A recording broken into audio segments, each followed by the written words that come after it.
Mən İslamı 13 il öncə qəbul etmişəm.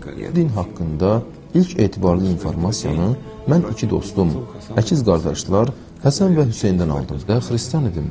Hətta Ukrayna Pravoslav Kilsəsinin Kiyev Patriarxının rahibi idim. Adət etdiyimiz xristianlıq İsa Məsihin bizə gətirdiyi xristianlıqdırmı? Mütəmadi olaraq müəyyən dinləri öyrəndim və hardasa 2 ildən sonra İslamı qəbul etdim. Çünki təfəkkürüm də, qəlbim də bunun həqiqət olduğunu deyirdi. Ağlı yuxu gördüm.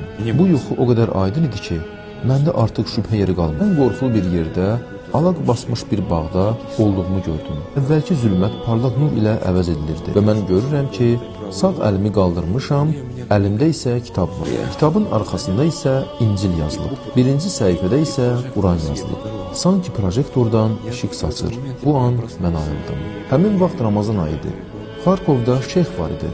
Qardaşlar onu dəvət etmişdilər və İslam şəhadəti gətirdim və Əhl-i-Beyt yolunu mən dərhal seçdim. Çünki hətta Əhl-i-Sünnə tərəfindən yazılmış kitablarda da Əli əleyhissalamın haqlı olduğunu gördüm. Onu ədalətsiz şəkildə ruhani siyasi rəhbərlikdən uzaq tuturdular.